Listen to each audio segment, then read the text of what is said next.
facilitated it from January through May on the second Thursday of every month. So here's the thing. There's only 6 spots because of the type of a program that it is. So if you are interested in joining, please enroll as soon as possible between November 16th and December 11th.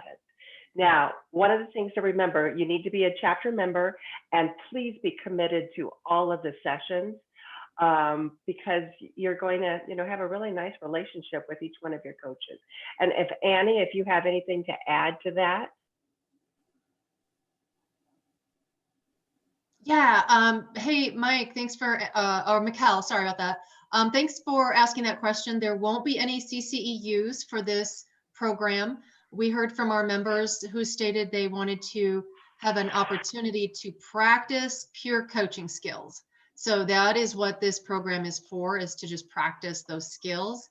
The meeting time, thank you, Georgia, is going to be from 4 to 5:30 Mountain Time on Thursdays. That was like the second Thursday of the month. Our kickoff meeting is the first meeting in January.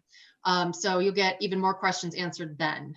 But in the meantime, don't hesitate to reach out to me if you have questions. I'll be happy to do my best to answer them. And if I can't, I will connect you with Jennifer. Great. Thank you, Annie. Yeah. All right. We're very excited about this new program. Okay, volunteer and leadership opportunities. So as you heard, we have 2 new programs in process now with Kent, the book club, and Jennifer with the Coach to Coach. But we would love to have anybody interested in joining now for our May coaching week. And Stephanie's going to be chairing that.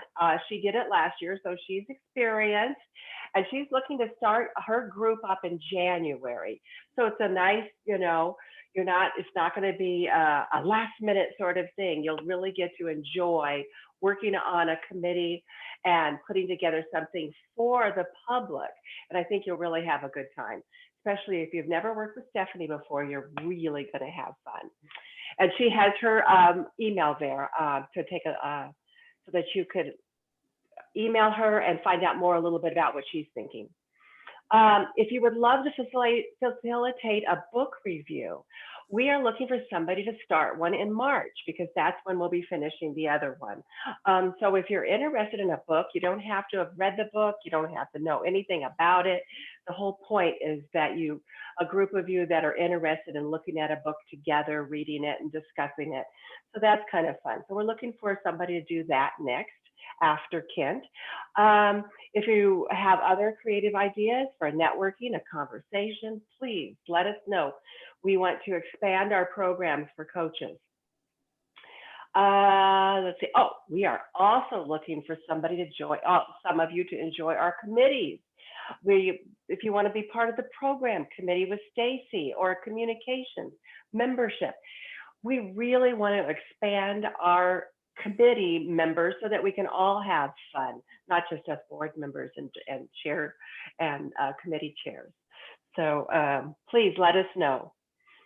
Our partnership, don't forget Veterans Day was Wednesday. Don't forget our veterans. We have partnered with Stand Beside Them. So if you're looking to help veterans and their families over the next year, please take a look at our website for more information on that. Social media, join our LinkedIn chapter. We're still working on getting more interaction on our social media so that you can advertise your workshops and everything. And let's see, as you know, with our programs and for our May coaching week, you get to earn CCEUs. So attend the event from the very beginning to the end and complete the program survey after each event. Okay, our upcoming events. Book club, as I said, the second meeting, December 4th from 12 to 1. We have a new wine and cheese connection, December 3rd at 4 to 5:30 Mountain Time. We're really excited about that. Is continuing to move forward. And then, as I mentioned, the Coach to Coach. Our next program is with Lisa Dehart, and she's going to speak to story jacking, rewrite the narrative, and additionally, she's going to add to that to make it more in-depth and integrative with you, the art and science of coaching. So that should really be wonderful with 2.5 core credits. Yay. Very excited. Global news. We have new team coaching competencies, and they will be available to everybody November 23rd, and we will post them on our website for you. That's really wonderful. Okay, you've already maybe recording, Stacy. And so, and what all you've been waiting for is my honor to introduce our speaker today, Dr. Irena O'Brien, a cognitive neuroscientist and founder of the Neuroscience School. She provides specialized evidence-based training and multiple peer-reviewed information programs to coaches and professionals within the fields of health and wellness. When I visited her website, and after reading more about her programs, I'm impressed about how she takes a difficult to understand topic and transforms it into practical nuggets of information that we can use in all our daily lives. On a personal note, and from a professional perspective, I'm especially interested in how I can help myself, my clients, and my students to increase motivation in the year of COVID-19 fatigue. So it is my great honor to introduce Dr. Irena O'Brien. Thank you for being with us. Oh, thank you, Vicki. Let me share my screen. Yeah. How long do I have? We like to be finished at 12:55. Okay, that includes Q&A at the end. Correct, right. Okay, so I'll watch my time then. Okay, thanks. So welcome to this webinar on the 10 neuroscience strategies that I use personally to make my brain work for me. And they can work for you too, and for your clients. And neuroscience has been a game changer in my life. And I use what I learned from neuroscience to better my own life and my family's life. And I'd like that for you too, and for your families and your clients. And if you've noticed that I read my notes, it's because I suffer from anxiety. And this is one of the ways I manage it. And it allows me to continue to do the work that I do. So I hope I can count on your understanding, because I have a lot of good information to share. And so this is how I plan to proceed. I'll present a neuroscience strategy, and after each one, I'll ask a reflection question. And I invite you to post your answer in the chat. And Stacy will moderate the chat. And I'll take live questions at the end. Does that sound okay? Yeah? So let's begin.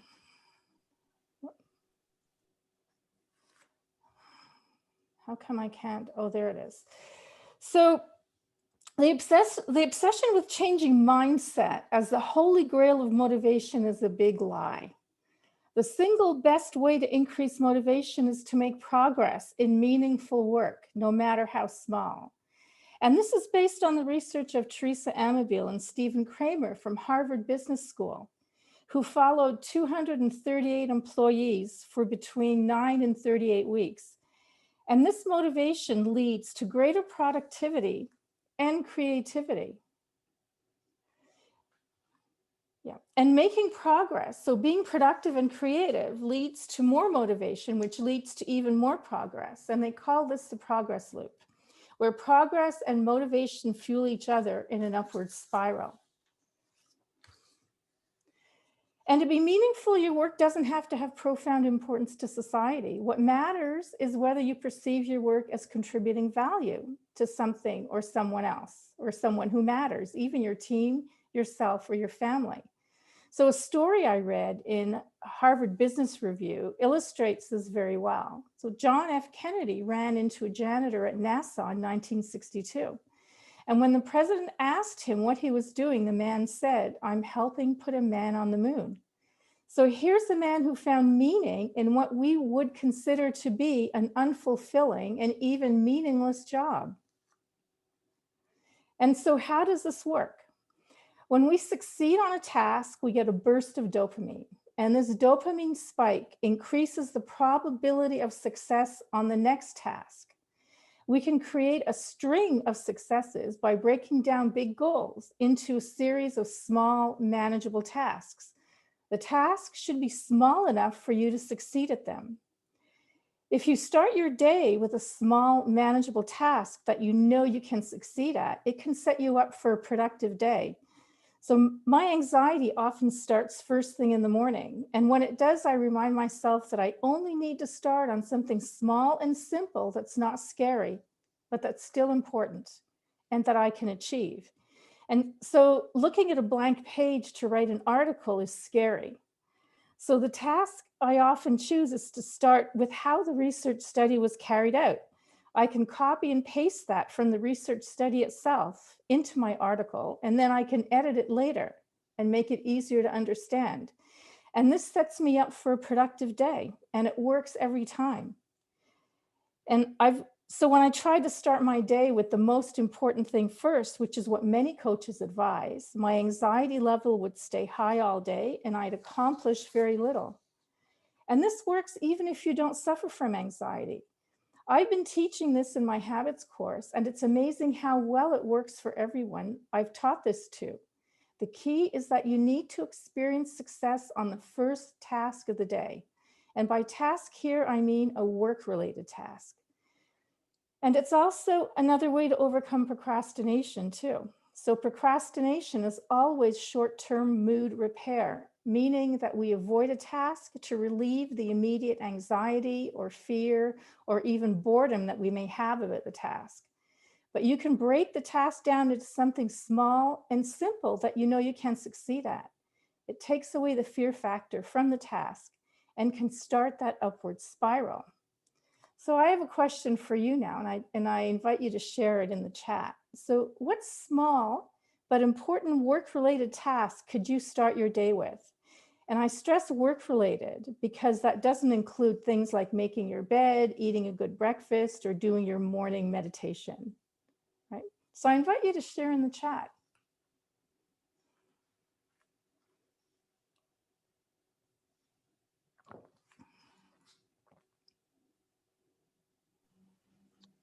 Okay, Nancy says, check my phone, mails, and text. Kate says, look at my emails from the previous day. Okay. I'm going to challenge that. I'm going to challenge that because I know it's tempting to do that, but I think that it could be counterproductive because it's not really, it's kind of like scanning, right? It's not really getting down to heavy work. And so I really mean like getting down to something really productive. So checking email is really not that productive. Do you get that? I can see that it could be important, but it's not really very productive to get you into a work, like a work productive mindset.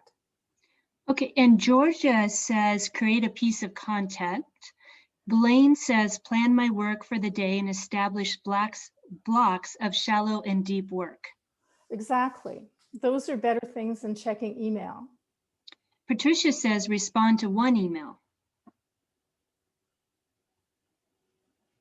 Perhaps. Yeah. So why don't we move on then to attention.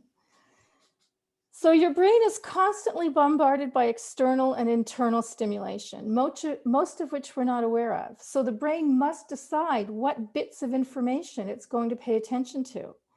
And most of what the brain will pay attention to is unconscious, such as information from the gut or the heart via our autonomic nervous system, and which enables our bodies to run smoothly without conscious effort.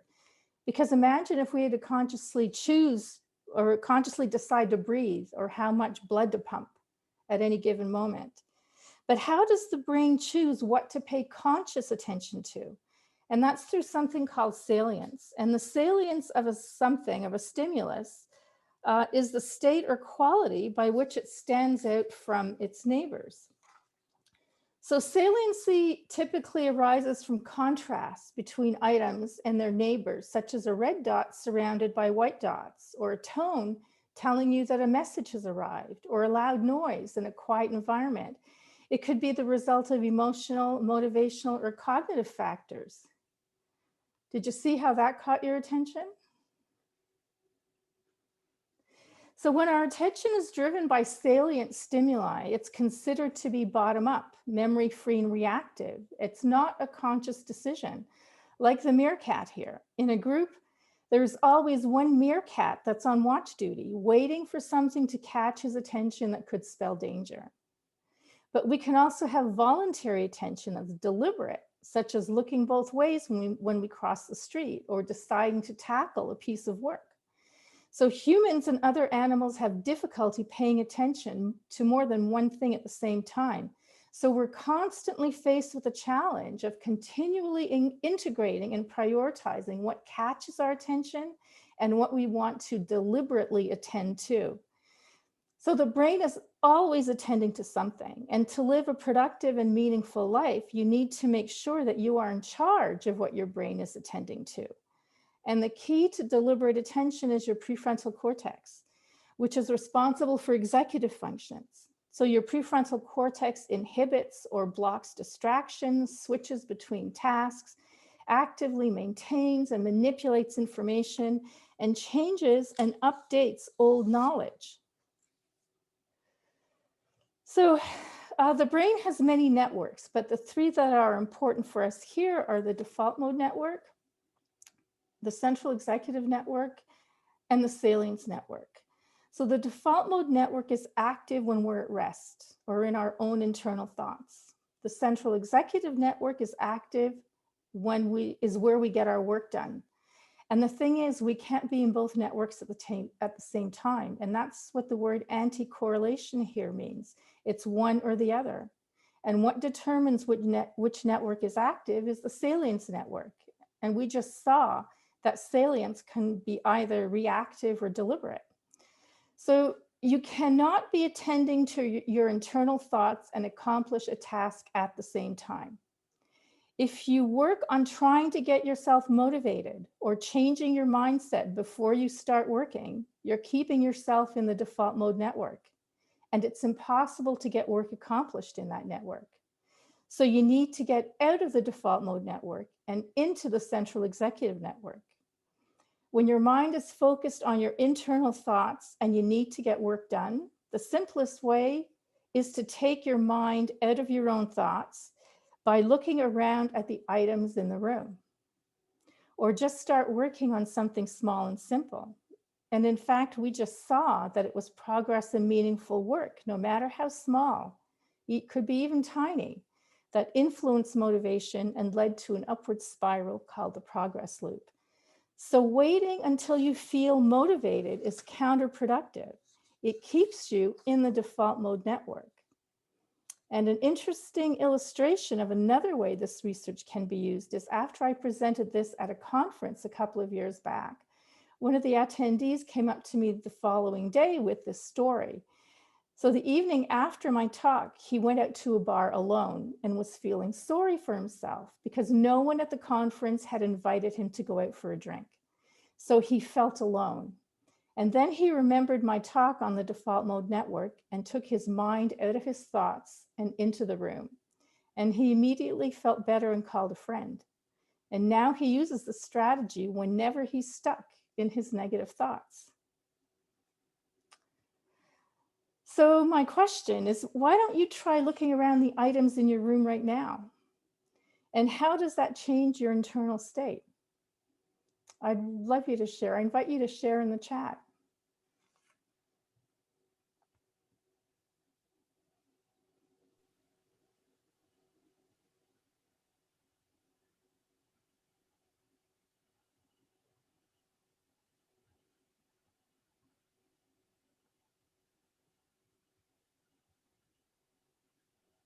No, I can't see the chat either. So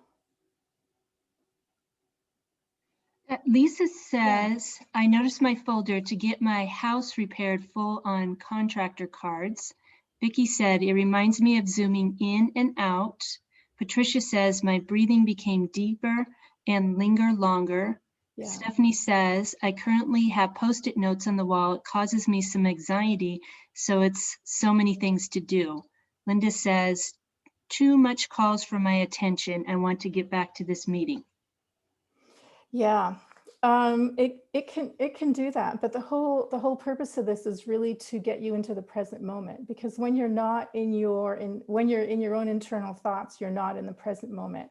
So by taking your thoughts out of your mind, right, out of your brain, and looking around at the different items in the room, it takes you into the present moment. Or if this doesn't work for you, then just pick something small to work on, just so it gets you out of your internal thoughts. Yeah? Okay, so let's move on then. So this leads nicely into our next topic on multitasking. So multitasking is trying to do two or more things at the same time, but our brains can't keep two things in mind at the same time. That means the brain can't multitask. Have you ever tried to read something while having a conversation, or listening to a podcast while writing an article? How has that worked for you? I imagine it hasn't worked very well. So much of the research on multitasking has looked at driving while performing another task, such as texting or eating or speaking to passengers in the car or with a friend over a cell phone. And this research shows that the human attentional system has limits for what it can process.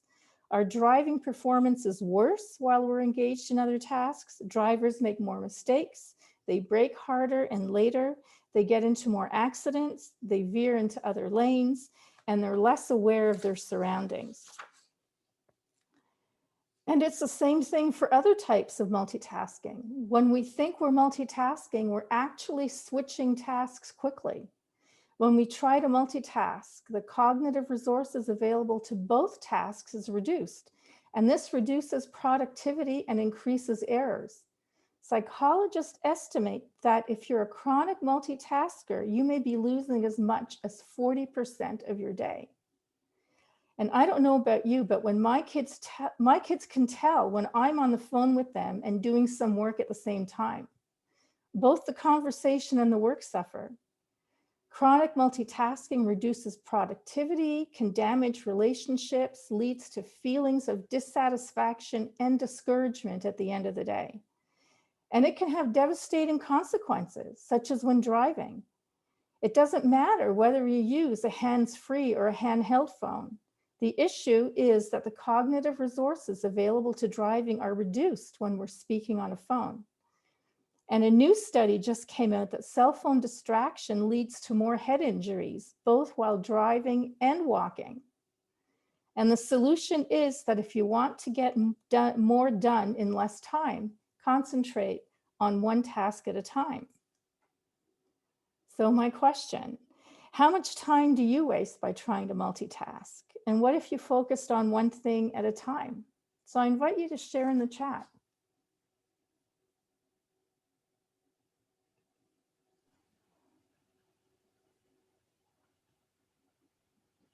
Oh, we do have a question. And Blaine asks, what is the difference between having a conversation on a hands-free phone and having a conversation with someone in the car? It's a good question, Blaine. So the difference is that the passenger is aware of the road conditions. And if things get difficult, if there's a lot of traffic, things get difficult, they can change their conversation or stop talking. But someone that you're speaking with over the phone won't see that, and they'll just keep talking to you. And so your attention will be distracted from the driving. Yeah. And some comments we had, oh, they're going fast here. Georgia says, I would accomplish so much more if she didn't multitask. Annie says, I waste attention. I can tell when I am multitasking that I miss content, that I have to go back and listen to what I missed later. Blaine likes the answer to your question. Yes. Yeah, that's exactly what happens, is that, and we feel really a profound sense of dissatisfaction at the end of the day that we didn't accomplish what we thought we could, right, when we're multitasking. Vicky says to focus on, sorry.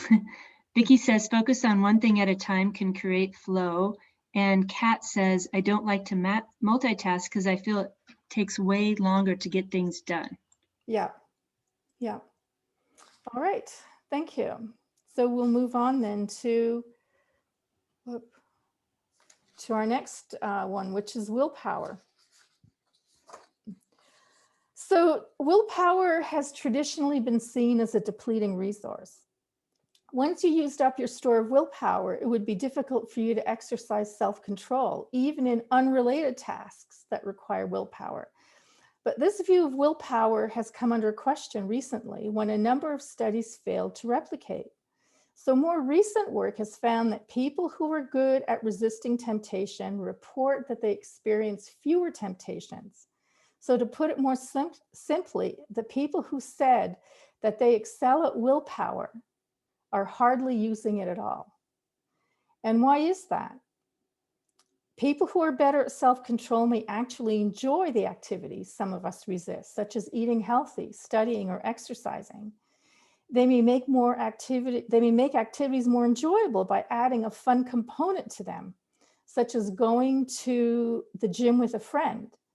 And that's one of the reasons I like my Pilates training and have been going religiously for 5 years now. We've become friends. And people who are good at self-control have learned better habits.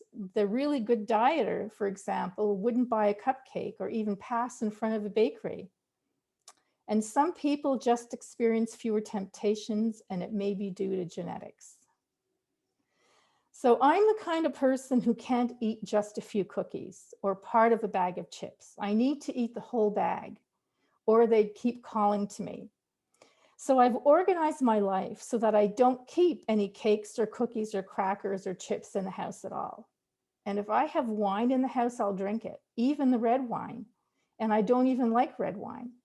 So I don't keep any in the house. Having to go to the liquor store is a deterrent, even though the store is just around the corner from my house. But that's enough. So I've organized my environment so that I limit the temptations. That's because the environment always wins. And it's the first rule of habit forming. So why make it hard on ourselves when we could just organize our environment to make things easier? But we tend to dismiss things that come easy for us. We only value things that require effort. So my cousin even said that organizing our environment to make life easier was cheating. And a question I often get is, why is it that I can resist a certain food at the store, but not at home? It's because at the store, you only have to make that decision once. At home, you're making that decision constantly, every time you think about it, and eventually you will fail.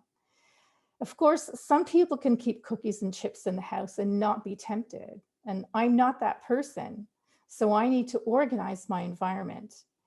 And even though we've talked about food here, it's the same for work. Make sure your office is organized for productivity because the environment always wins.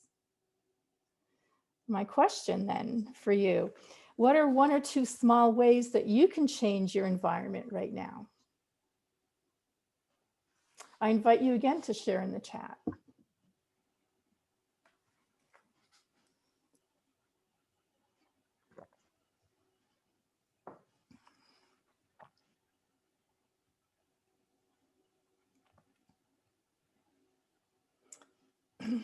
No? Okay, so I'll move on then. Oh, you know okay. what? They are slow to come. Yeah. Maybe because of my internet Yeah. connection. Okay, I see Linda says eliminate loose papers. Clean up the office. Yes.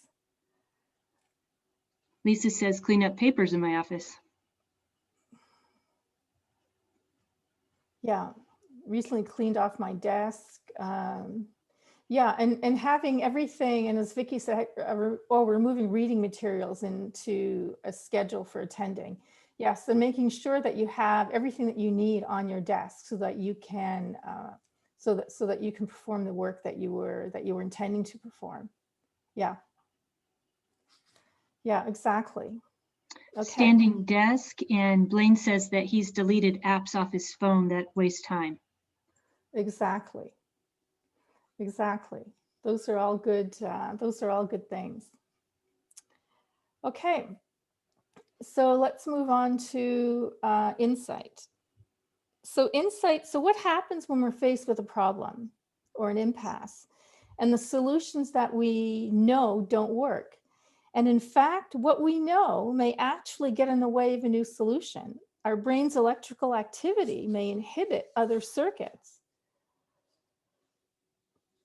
In the business world, there's more and more pressure for increased creativity, right? For developing new products, for streamlining delivery systems, for optimizing managerial structure, and dealing with team members and clients. And especially now in these uncertain times, constant innovation is the game. And one form of creativity is insight. It's the sudden solution to a long, vexing problem, a sudden recognition of a new idea, or a sudden understanding of a complex situation. Einstein once described how he achieved his insights by making a great speculative leap to a conclusion and then tracing back the connections to verify the idea. And research has shown that many people's insights involve the sudden emergence of a solution into awareness as a whole, a great speculative leap, or an aha moment. The processes leading to a solution are unconscious and can only be consciously reconstructed after the fact. So in the several seconds before people have an insight or an aha moment, the brain activity slows down. Their attention becomes more diffuse, less focused on the problem. Analytical or step-by-step solvers, on the other hand, remain focused externally on the problem rather than focusing inward to find the solution. At the moment of insight, the brain activity of the insight solver spikes. And Mark Beeman, one of the researchers who studies insight, has seen this so often that he can tell by people's brain activity who will solve the problem analytically in a step-by-step fashion and who will solve the problem using insight. And he calls these people insight machines. And one of the things that can get in the way of a creative solutions is working memory load. When our minds are occupied with to-do lists and other preoccupations, we're less creative. And the larger the working memory load, the less creative we are. When our minds are otherwise occupied, there are fewer brain resources available to be creative. To be creative, our mind needs to be at least relatively clear. And this is why aha moments often happen when we least expect them, in the shower or when we're daydreaming, when our minds aren't focused on anything in particular. The constant need to produce can sabotage our creativity.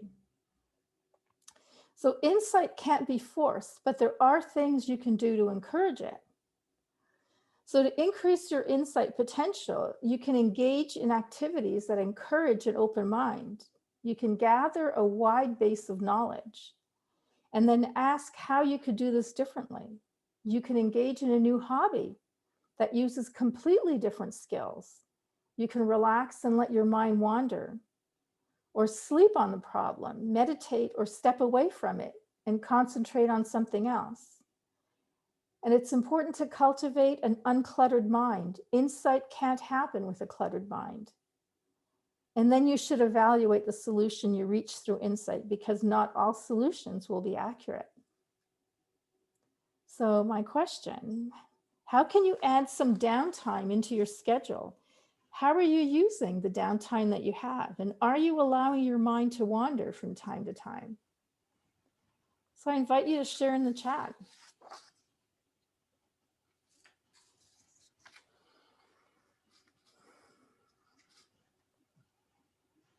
Kat says, I'd like to meditate.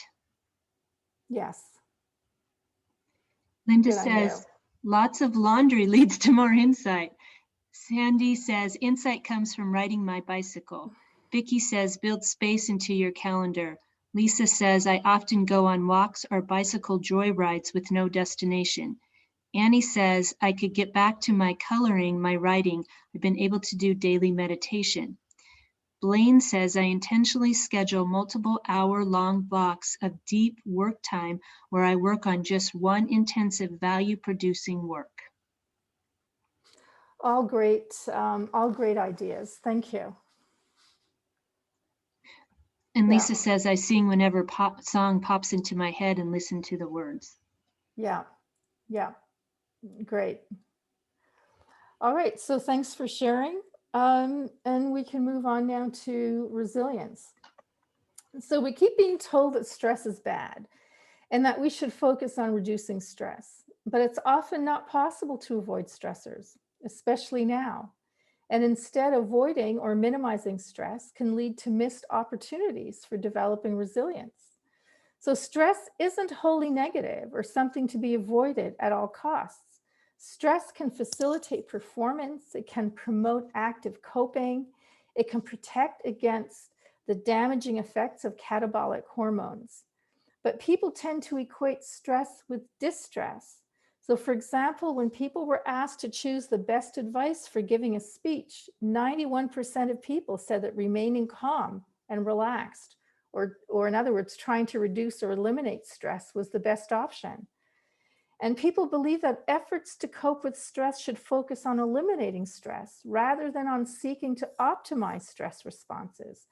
In other words, that stress is a problem to be solved rather than an opportunity to be harnessed. So bad things happen as they are now. And in fact, most people experience serious negative events at some point in their lives.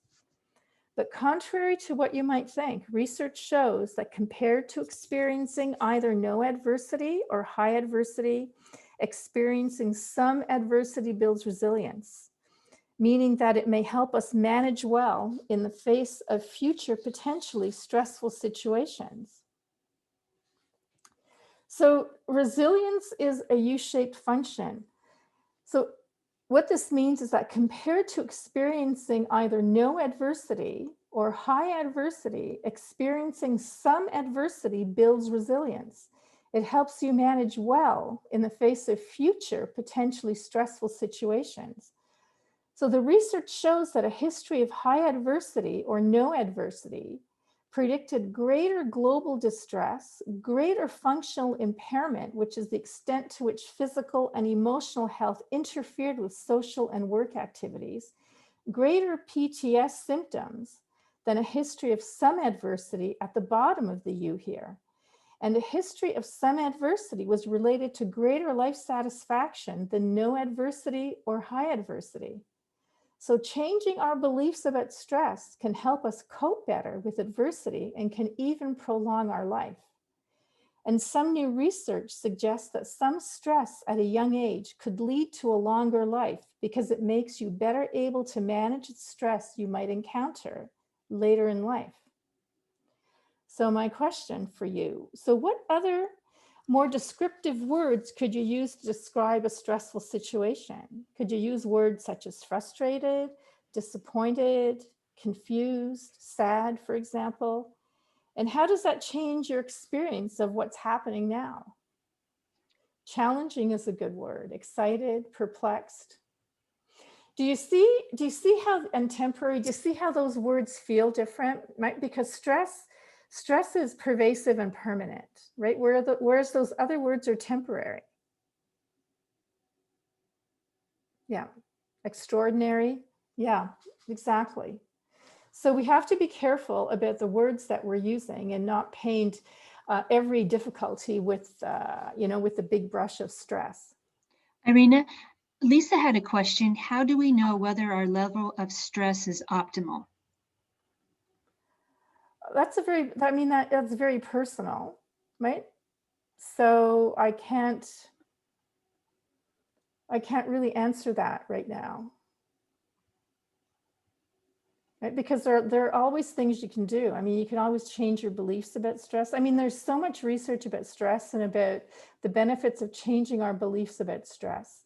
So if we've suffered a lot of adversity, but believe that if we suffered a lot of adversity, negative life events, but we believe that they don't damage our health, then that can increase our longevity. So a lot of it has to do with belief about stress, and unfortunately, in our culture, stress is bad. You know, stress. We've learned that all stress is bad. Yeah. All right. So let's move on then to uncertainty. So do you worry about catching the virus? So about an elderly parent becoming ill, about sending your kids to school, or even just going to the store?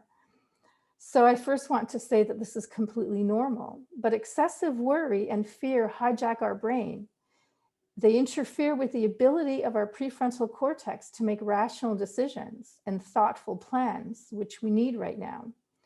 We need to calm our minds so we can deal with what's going on in a thoughtful manner and save our mental health. Labeling and reframing are two quick ways to reduce the immediate emotional charge so you can then act in a more thoughtful way. So Matthew Lieberman and his colleagues asked participants to look at photographs of negative, emotionally evocative scenes, such as looking at a snake, and then to reframe the photo to decrease the emotional response that came up for them. So for example, they could reframe the photo of snakes as it's just a photo, it's not real, or there are no snakes where I live, and so on. And another group was just asked to label, right, or name the emotion that came up for them. And a third group just passively observed the photographs. So when the participants labeled their feelings about the photos, right, when they just named their feelings about the photos, their unpleasantness ratings decreased compared to simply observing the photos. And you can see that here. And their unpleasantness ratings were even lower when they reappraised or reframed their emotional response to the photos. So labeling and reframing both work to reduce the emotional salience of a stimulus. And reframing and labeling also reduce the activation in the amygdala. You can see the amygdala on the left here in red. And in the panel on the right, you can see that the reappraisal and labeling conditions produce significantly less activation in the amygdala than simply observing the photos. The amygdala processes emotions, especially fear, so reducing its activity is a good thing. And when you habitually accept your mental experiences, you experience fewer negative emotions. And the fewer negative emotions you have, the better your psychological health. And in addition, habitually accepting your mental experiences contributes to psychological health on its own. Interestingly, habitually accepting our mental experiences didn't increase positive emotions, and positive emotion on its own didn't contribute to psychological health. It was really the reduction in negative emotion because of our acceptance of them that had the biggest effect on psychological health. So my question for you is, labeling a problematic emotion is the biggest way to reduce salience, or the quickest way to reduce its salience. So what emotion or feeling can you label? And do you feel that it's calmed down your nervous system? I invite you again to share in the chat.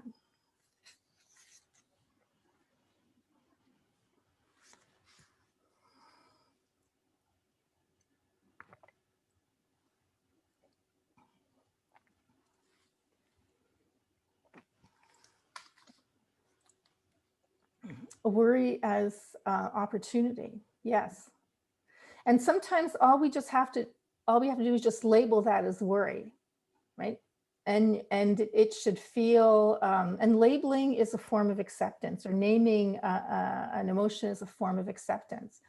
So you should start to feel a calming down of your nervous system when you do that.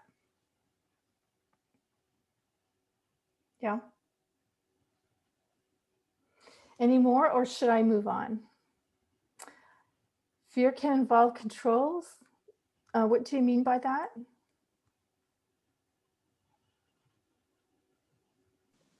Impatience equals awareness. I like, if we're having a fear of the example you used, catching the coronavirus, the controls we can implement are to socially distance, utilize a mask, wash our hands frequently, those kinds of things. So the things that you fear, by, I don't know if that's labeling or reframing, maybe reframing or both, there's controls you can implement about those. Yeah, exactly. Exactly. Yeah. And it's also important to understand that we like to accept that we have a fear of it, and then do what we need to do, right? Like you said, controls. Yeah. All right. So let's move on. So the most basic thing you can do to maintain your motivation is to keep your body budget in good shape through a healthy diet, exercise. Oh, sorry. So let's now look at how important our physiological well-being is to performance. The purpose of the brain is to ensure that we grow, survive, and reproduce. And this is called allostasis, or the body budget. And allostasis is a process for how the brain regulates the body according to costs and benefits. So whatever your brain is doing, thinking, feeling, perceiving, emoting, it's also regulating your autonomic nervous system, your immune system, and your endocrine system. And to be efficient, our mind-body requires the ability to anticipate the body's needs and satisfy them before they arise. So interoceptive sensations, and those are just the sense of our internal state of our body, are usually experienced as lower dimensional feelings of affect or mood. So affect or mood is a general sense of feeling that you experience throughout your day. It's not an emotion, but a much simpler feeling with two features, valence and arousal. And so in the diagram here, you can see how these two features interact with each other to produce your affect or mood.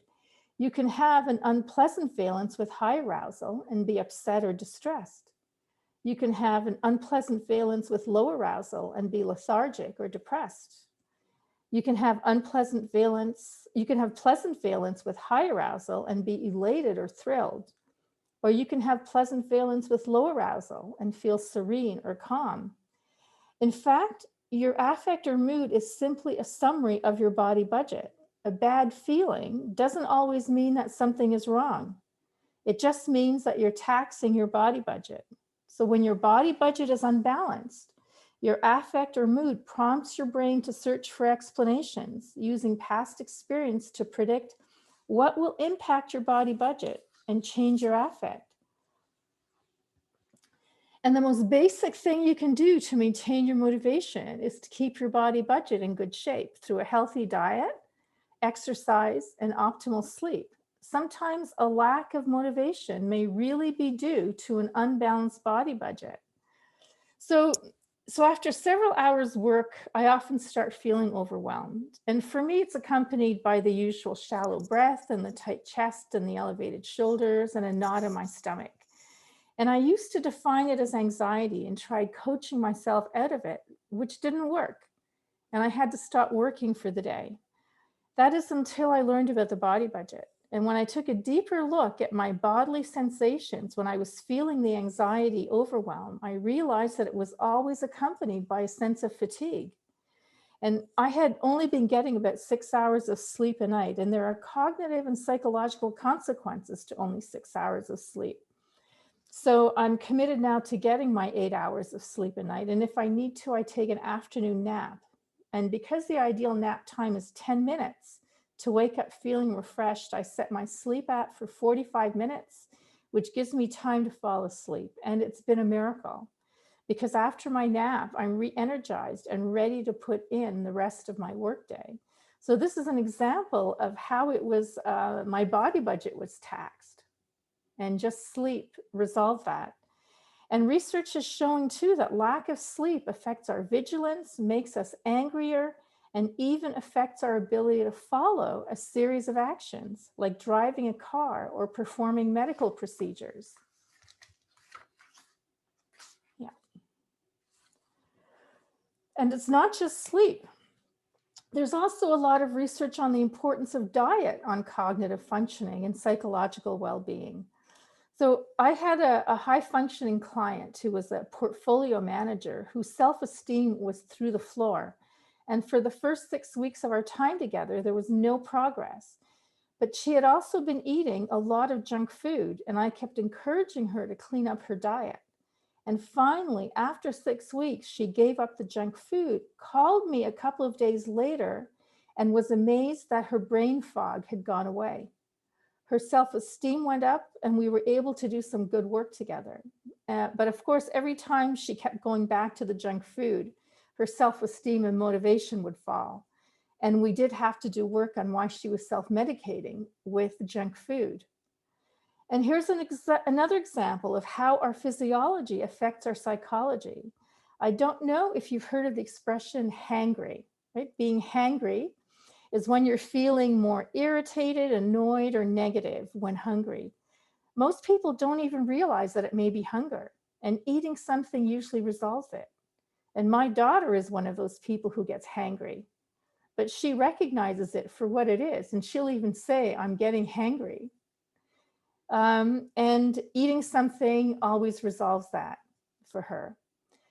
So my question for you is that looking back over today or yesterday, how well did you eat, exercise, and sleep? And how was your mood, your focus, and your energy? And can you see a relationship between the two? And I invite you to share it again in the chat. Linda says HALT stands for hungry, angry, lonely, tired. Yeah.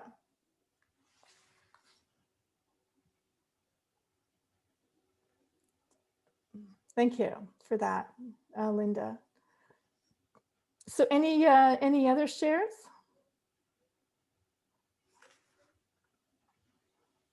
Lisa says sleep, okay, food, healthy, a little tired, okay mood. Amber says, I'm definitely a better mom before 9 p.m. Yeah. Vicky says, yes, my husband knows when I am hangry and feeds me. Haha.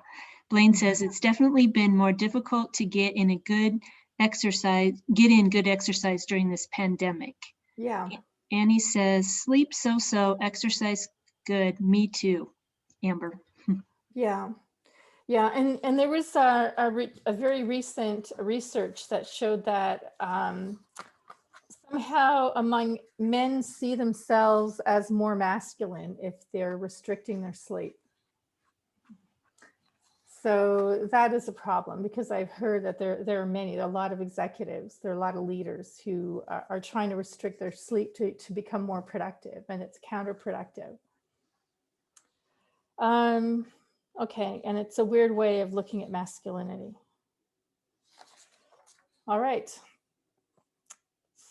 So let's move on to visualization then. So one of the ways we're told to motivate ourselves is to visualize having successfully achieved our goal. Visualization makes events seem real, but in fact, visualizing success is only wishful thinking. When we visualize success, we substitute the fantasy of success for progress toward the goal. Athletes use visualization successfully, but they don't just visualize themselves on the podium. They visualize the process of getting to their goal. So the famous golfer Jack Nicklaus, for example, before every shot did the following visualization. Right? Before every shot, I go to the movies inside my head, and here's what I see. First, I see the ball where I want it to finish, nice and white and sitting up high on the bright green grass. Then I see the ball going there, its path and trajectory, and even its behavior on landing. The next scene shows me making the kind of swing that will turn the previous image into reality. And these home movies are a key to my concentration and to my positive approach to every shot. Jack Nicklaus visualized the stroke he had to make to land the ball where he wanted it. And it's similar for other athletes. And many athletes say that they can even feel the muscle twinges associated with their actions. So studies show that visualizing a successful outcome can actually be worse than not visualizing at all. That's because it's just fantasy, and fantasy leads to a drop in energy so that there's not enough energy to work toward realizing the fantasy. So Gabrielle Ottingen, who does a lot of work in this area, asked students to write about how everything in the coming week would go really well versus just writing down thoughts and daydreams about the coming week. And she found that the students who fantasized accomplished less in that week than those who had not fantasized. And the students who fantasized reported lower feelings of energization than the students who didn't fantasize. And then she measured energization using systolic blood pressure and found that the systolic blood pressure of the students in the daydreaming condition dropped significantly. But the systolic blood pressure of those who wrote in detail about the coming week didn't change. And at baseline, the blood pressure of both groups was the same. So this was an objective measure of a reduction in energy following fantasy.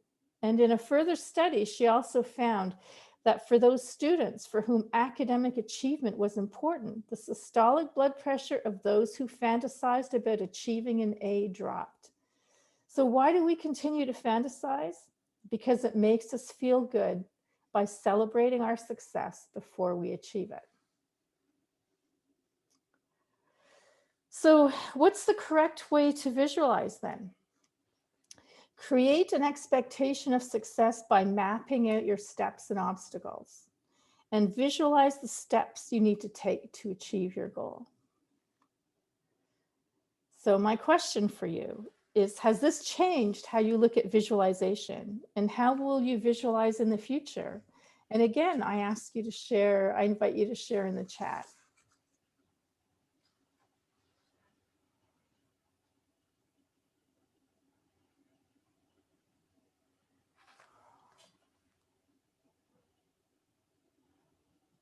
So I see Nancy said we should not equate fantasization with visualization.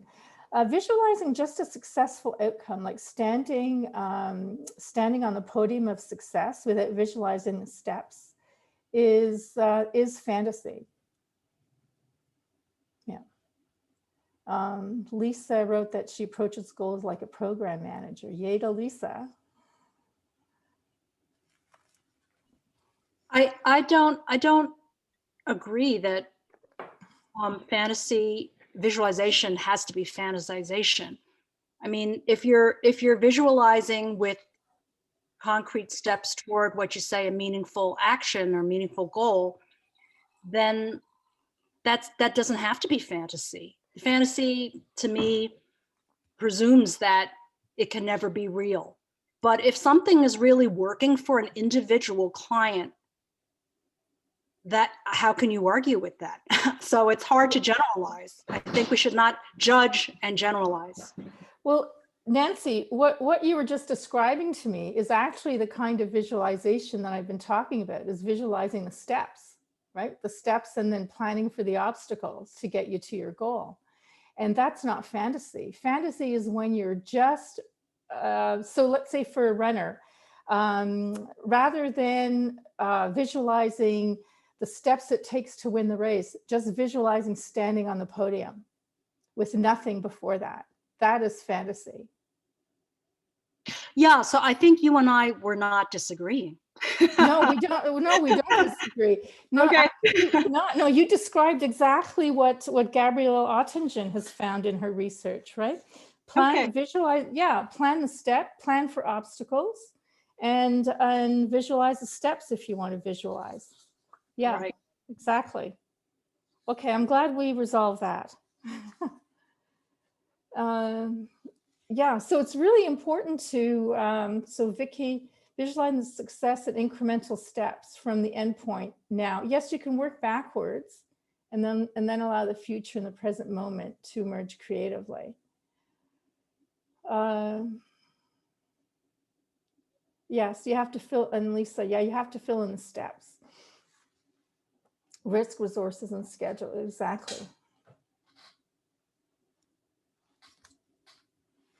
So Blaine asked a question, isn't it true that the more sensory rich we visualize, is that us actually doing something is even more powerful? If all we're doing is visualizing having achieved a goal, right? So having earned that $1 million that we had wanted to earn, or standing or standing on the podium, right? Winning the gold medal. It doesn't matter how rich it is. It's still fantasy. No, what I'm referring to is I'm concurring and agreeing with you, Okay. but adding the fact that from what I've learned in the past about this whole concept called what I've called visioneering is that it's one thing to just have a mental image of us taking the steps, but like the golfer example you provided, if he adds more senses to that visioneering experience, meaning I can hear the wind, I see the colors, I can feel almost the club in my hand, I can hear the sound when it hits the ball. So the more senses we add to that visioneering experience, the more real it becomes. And I'm curious to know from your research, does it, I've always heard this, but I don't know whether that's proven out in actual science. And that is the more sensory rich we make it, that experience, is it true that then our brain has a very difficult time knowing the difference of reality and something we actually did and something that we envision with a very sensory rich kind of experience? Can it tell the difference? No, it can't really tell the difference. That's why, yeah, that's why running through different scenarios, right, in our imagination can work. Right? So that's what I'm thinking, by yeah. adding all the senses, the more senses we add to that, even more so the brain can't tell the difference between And those it- two. and So more- that if we go to do something in the future, if it's something that we really haven't done a lot yet, but we've envisioned ourselves actually going through the steps in the way that we want to over and over and over and again in our mind, and we've added all those sensory things to it, it's more likely that we're going to do that in the future, I would think. Well, yeah, because you've created you've created a richer example, right? So you have more hooks on which to hook progress on, and and the way athletes visualize too is they can even feel the muscle twinges, right? So it's not just a mental exercise, right? They're using their whole bodies in it in a way, Okay. without actually doing the running when they're visualizing. Yeah. Good points. All right, so let's move on to another favorite topic of self-esteem. So have you ever tried using positive affirmations to increase your self-esteem? The thing is, they don't work for the people they were designed for, the people like many of us who need help with self-esteem. So if you're telling yourself that you're lovable or successful, or whatever it is that you want to be hasn't worked, it's not your fault, because positive affirmations can actually make you feel worse. And it can be a double whammy. So in addition to not working, you beat yourself up over the fact that it doesn't work for you when it works for everyone else. And it will never work if your brain doesn't believe it. But here's the way that you can use affirmations that will work. And it's by completing this statement. This went well today because I am, and you complete that. So why this works is because the first part of the statement is proof for the second part. So your brain won't reject it. It'll believe it. So my talk went well today because I'm a good speaker. I don't think of myself as a good speaker, but now I have proof that I am, and my mind accepts it. And I had a client with low self-esteem, and it was that junk food eater. I had her choose 3 things at the end of every day that went well that day, and to complete the statement for each of those items. And her self-esteem went up within a few days. And the thing is, to complete the I am part as something that you are rather than something that you can do. You want to change how you think about who you are. Yeah, so I open it up to you now to fill in the blanks. Right, so this went well today because I am. And how does it change your energy? And I invite you to share it in the chat.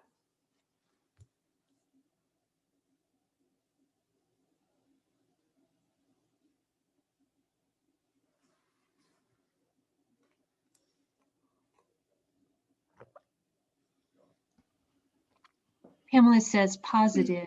Lisa says persistent, organized. Good on you. Yeah. Annie says my client sessions went well today because I am a good coach. Yeah. Yeah.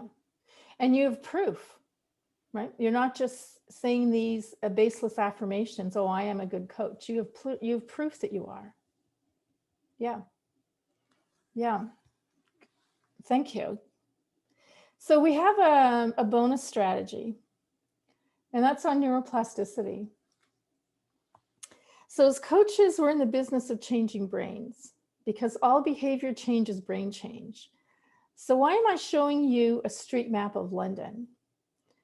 So in order to qualify as a licensed London taxi driver, a trainee driver has to learn the complex and irregular layout of London's about 25,000 streets within a specific area and the locations of thousands of places of interest.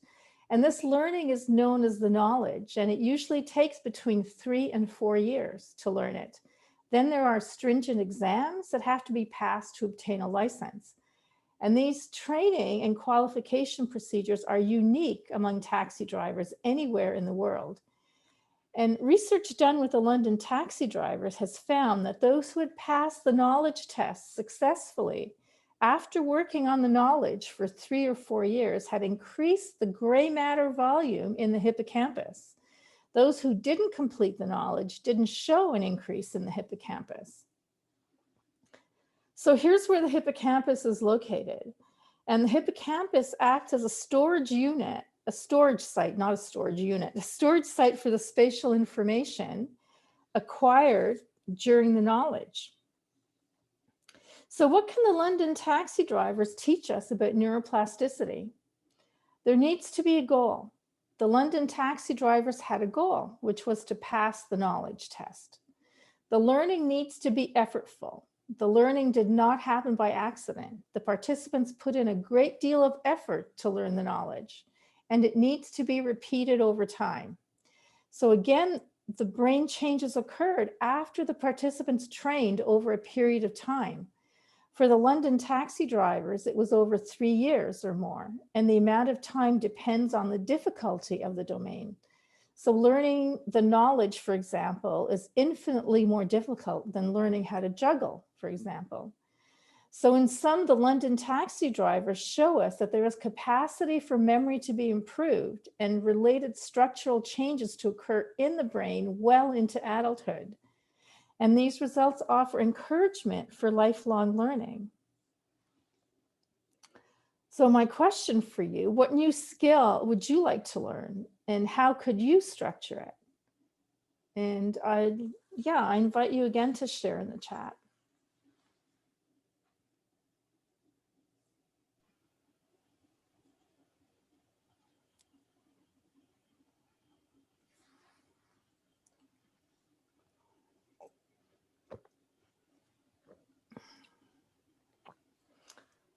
I want to learn to play the piano at some point. Yeah, financial acumen. Yeah. Could you elaborate a little bit more on that? I'm curious to know.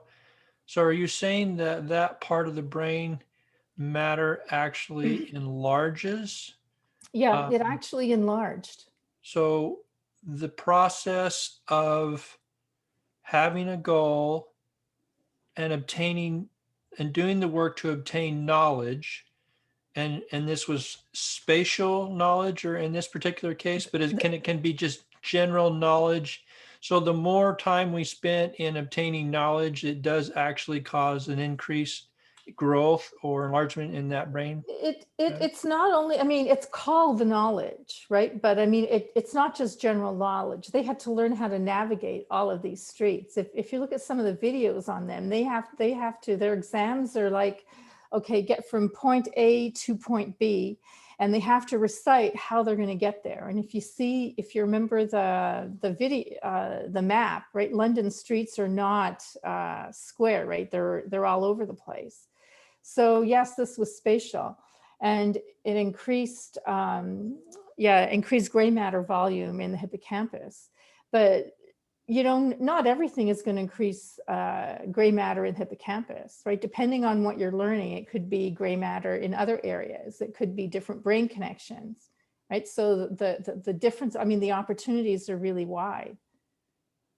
And it's not just acquiring knowledge. It's is if you want to change a habit, and even acquiring knowledge. If you want to change a habit, also. Developing a skill.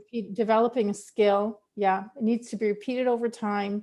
There needs to be a goal. You have to put in the effort, and it needs to be repeated over time. And an important thing to remember is that everything we do has a potential for changing our brain wiring. And so that's why we need to be mindful of what we do habitually. Yeah. So Lisa wrote, goal plus effort plus repetition is a plus for our clients. Yeah, so even emotional intelligence, if you're helping them with emotional intelligence and trying to, and get them to react differently, it's the same thing. There's a goal, there has to be effort in doing it, and there has to be repetition over time. So it applies to any kind of skill that you want to learn, or any kind of behavior that you want to change. It's the same thing. Yeah. Linda wrote knit. Yeah. So this is it for my presentation, actually. And this is how you can get in touch with me. And if you go there too, I have a 10 strategies ebook that you can download. And the strategies aren't exactly the same as the ones I've offered here. There are some differences. So if you get the ebook, then you'll have even more strategies. So I open the floor now to questions you might have on,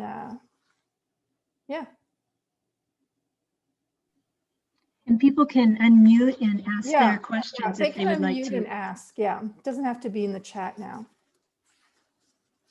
So I put this in the chat as a question. So on the last item that you shared regarding goal plus effort, etc., and repetition, are you saying that's a means to get to the goal, or a byproduct of the goal, or a motivator to get to the goal? I'm trying to understand that in terms of the strategy that, that is the subject of this talk.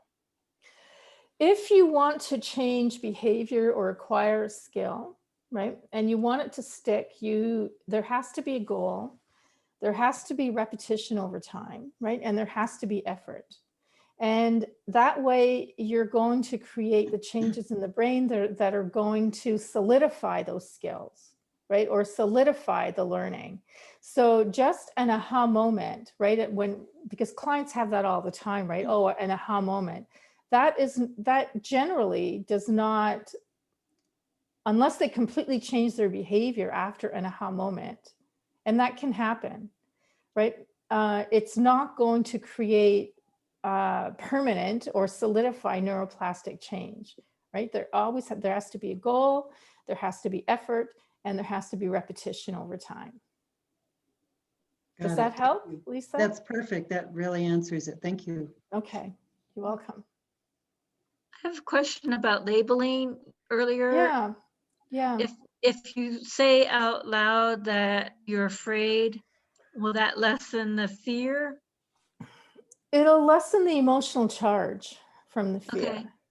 Okay, so that then you can start to, because if the fear level is too high, then you can't even think straight, right? You can't plan for that. So if your fear of COVID, for example, is so high that you're just stuck, you can't really do anything, you can't plan. But if you name it that you're afraid, then you can even feel it in your body, that your body has started to relax. And then you can start to plan, okay, so I need to wear a mask. So, I need to social distance and, things like that.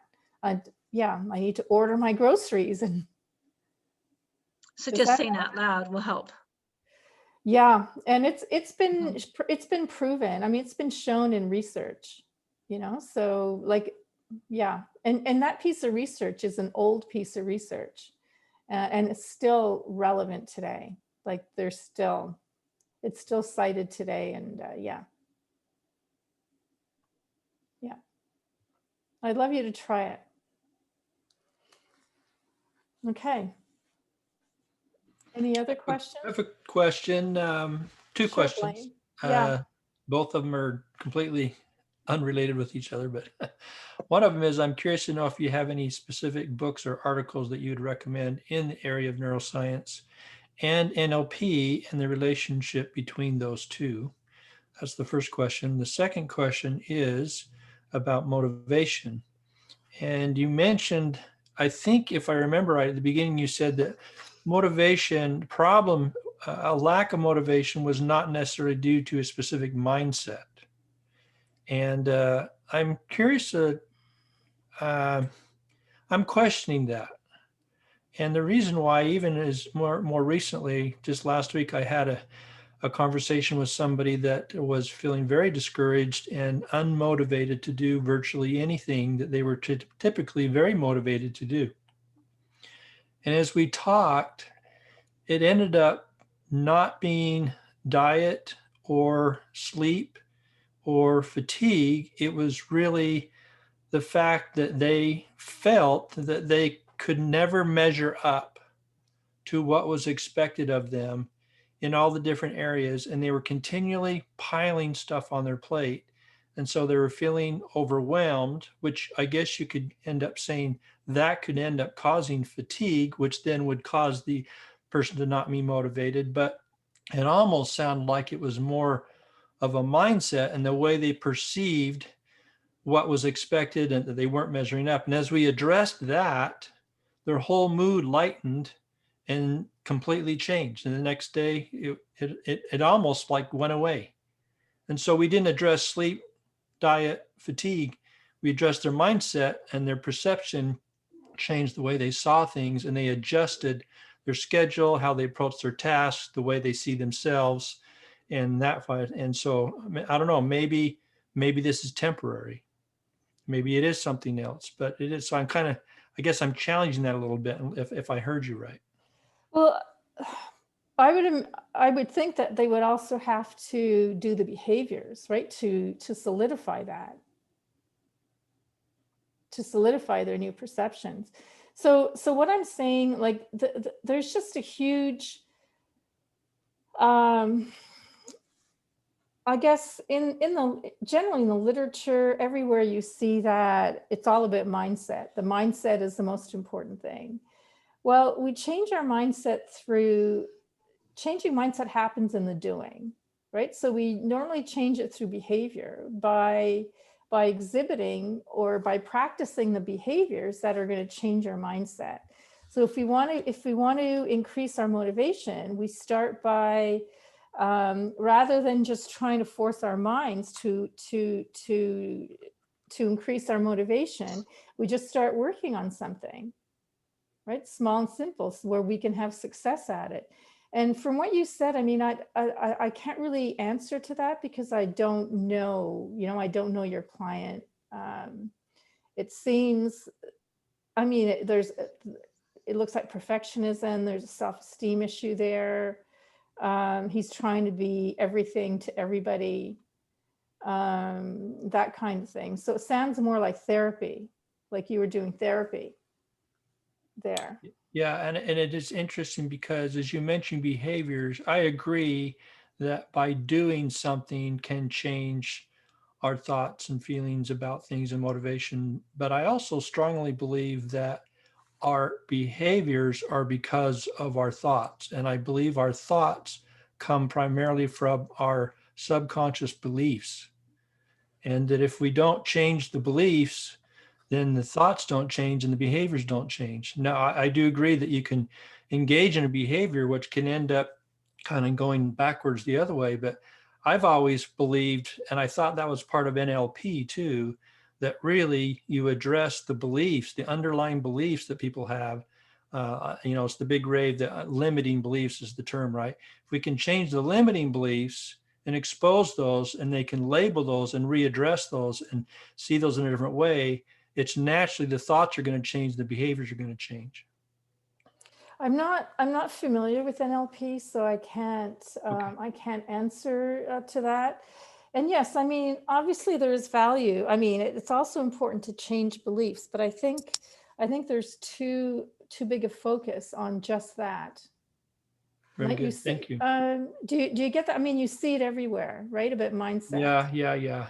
Yeah, and when we're talking with mindset, we're not talking about like working with someone who can help you change beliefs, because not all coaches can do that, I don't think, right? Can help you change beliefs, but this thing on mindset, or waiting until you're motivated. It actually, you can even look, I mean, you can even look at it as like waiting until you're motivated before you start to do work. Well, you're keeping yourself in the default mode network if you're waiting to be motivated, right? Because it's never going to start, right? Yeah. And there are people who are just working on their motivation all the time and never get anywhere.